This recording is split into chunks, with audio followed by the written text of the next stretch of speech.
What is up, bestseller? Welcome into the Bestseller Playbook, where we talk about writing and selling books that last.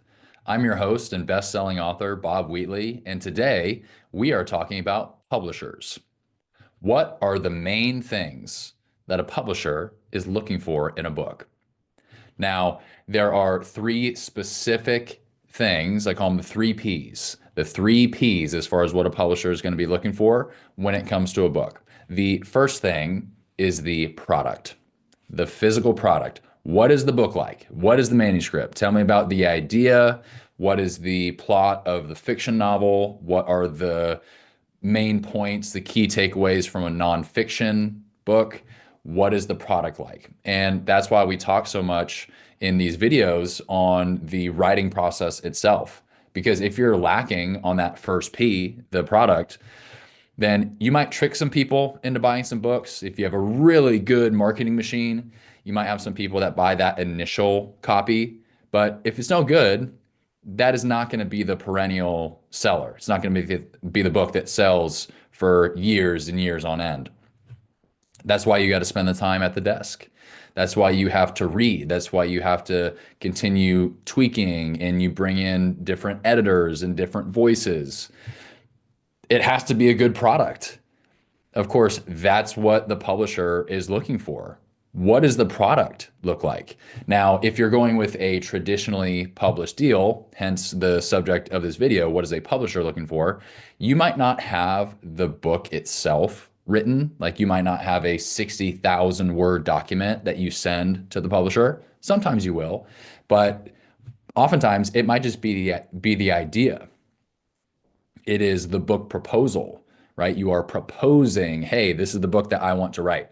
So when I say the product, I don't want you to think it has to be from beginning to end, cover to cover, you have the book written, but you do need to have an idea. You need to have an idea worth selling. What is the product? So that's our first P. Second P is the plan. I always say on all these videos, the shortest way to a best-selling book is having a best-selling plan. When it comes to being an author and pitching your book idea, your product to a publishing house, they need to know, all right, is this person going to hustle? Is this person going to sell? How are they going to sell these books? Because unless you are an A plus, A-list celebrity, unless you're a professional athlete or a rock star or a former president, it's not all of a sudden guaranteed that your book is going to sell. I'd imagine if you're watching this video, you're probably a first-time author or close to it, right? You don't have the benefit of being a former president or an NFL MVP, right? You're in the realm of normalcy with most authors, right? How do you get your book out to the world? It is by having a best-selling plan. So a lot of different videos that I have put out on this channel talking about the best practices on selling books. Again, you got to remember, these are called best-selling lists. They're not best writing lists. It is important to be a good author. It's important to be a good writer and have a good product. That's the first P. But the second P is, hey, what is your sales plan? What is your sales plan? How are you going to sell books? Are you going on a podcast tour? Are you going on a speaking tour?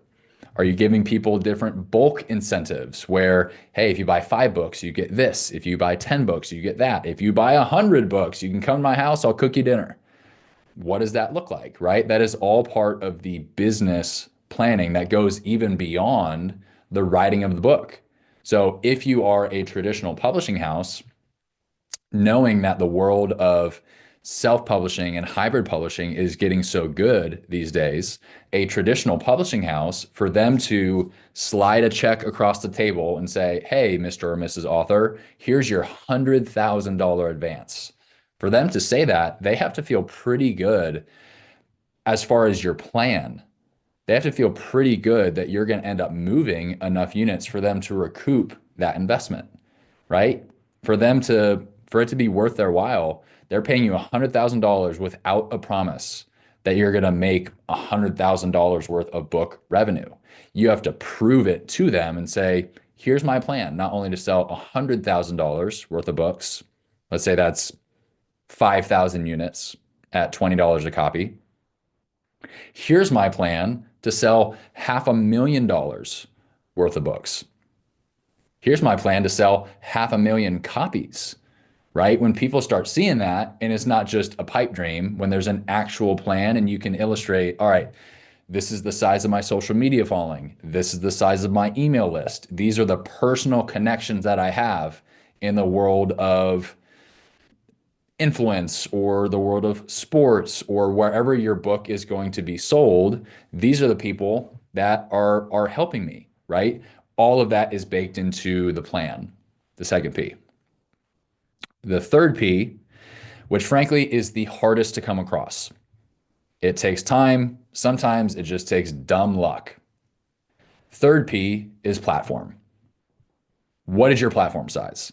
Knowing that self-publishing and hybrid publishing are getting so good and being so disruptive in the traditional publishing space, a lot of these publishers, they just can't really take a risk. They can't take a risk on that first-time author. So if you come to them with the first two Ps, you have an amazing product, you have an amazing plan, and you still don't have the platform, that might be enough to give you a no.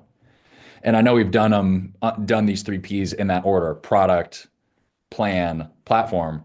But in my experience in taking a look at different publishers and book deals and stuff like that, that third P, the platform, is probably the most important, or at least that is the first filter that they're going to pass you through.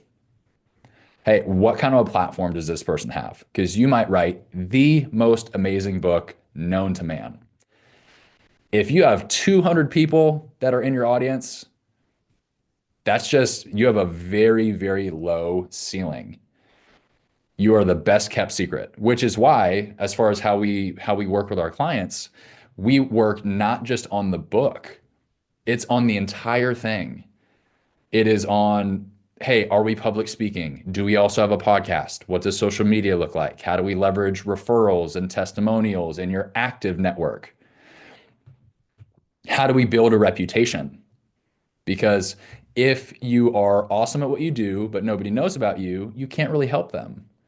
So on that third P, the platform, like I said, it takes the longest, right? It takes time to develop a reputation and have a lot of people trust you. Sometimes people can go viral, and that is truly just luck of the draw. That's certainly not a strategy.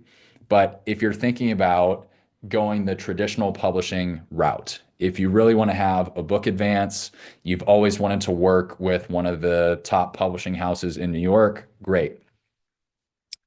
The three Ps are what you need to self-diagnose when it comes to your prospects of working with these publishers, right? What does my product look like? Is this product world-class, awesome, and worthy of being published? Bucket number two, what does my plan look like? Because I might write an amazing book, but if I don't have a sales plan, they're not going to talk to me. And then bucket number three is the platform. If you have a great book and a great plan, how many people are going to hear about it? So I hope this is helpful. If you have any additional questions when it comes to books, could be writing books, could be the selling of books, could be a conversation like we had today about the publishing of books, please leave a comment on this video. Love to hear where you're struggling, what you're thinking about, all things books. That's the purpose of this channel. So again, if you have any sort of questions, leave a comment. I'd take a look at all those. Happy to answer that on a future video. And we talked about it already on this video. The shortest way to a best-selling book is having a best-selling plan. P number two. We'll see you next time.